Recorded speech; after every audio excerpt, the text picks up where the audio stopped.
بسم اللہ الرحمن الرحیم۔ اس ویڈیو میں ہم جانیں گے کہ مائکروسافٹ آفس پیکیج کے مختلف سافٹ ویئرز میں ویژول بیسک کو کیسے سیٹ کرتے ہیں۔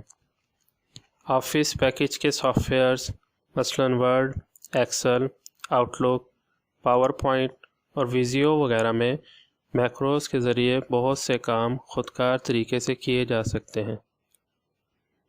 میکروز لکھنے کے لیے ویژول بیسک لینگویج استعمال ہوتی ہے، جسے VBA یعنی ویژول بیسک فار ایپلیکیشنز کہتے ہیں، مگر اس طریقے سے بنائی گئی ایپلیکیشنز صرف مائکروسافٹ آفس کی ایپلیکیشنز یعنی ورڈ یا ایکسل وغیرہ کے اندر ہی چلتی ہیں۔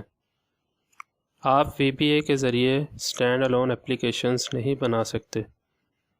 بہرحال VB6 سیکھنے کے لیے آپ VBA کا ایڈیٹر استعمال کر سکتے ہیں، جو پہلے سے آفس ایپلیکیشنز کے اندر موجود ہوتا ہے، صرف اسے انیبل کرنے کی ضرورت ہے۔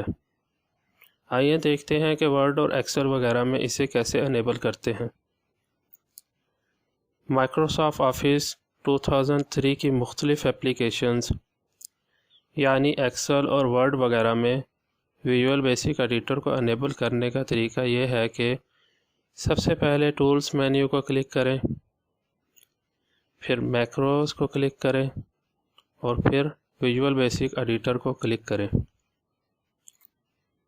مائکروسافٹ آفس 2007 کی مختلف ایپلیکیشنز یعنی ایکسل اور ورڈ وغیرہ میں ویژول بیسک ایڈیٹر کو انیبل کرنے کا طریقہ یہ ہے کہ سب سے پہلے آفس بٹن کو کلک کریں، پھر ورڈ آپشنز یا ایکسل آپشنز کو کلک کریں، پھر پاپولر کو کلک کریں، پھر شو ڈیولپر ٹیب ان ریبن کو سلیکٹ کریں اور اوکے بٹن کو کلک کریں، اور پھر ڈیولپر ٹیب میں ویژول بیسک کو کلک کریں۔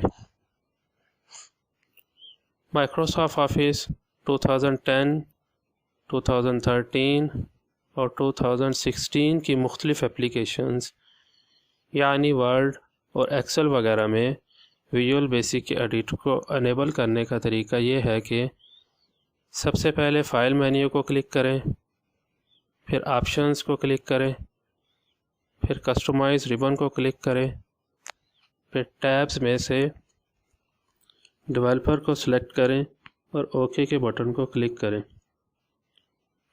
اور پھر ڈیولپر ٹیب میں ویژول بیسک کو کلک کریں۔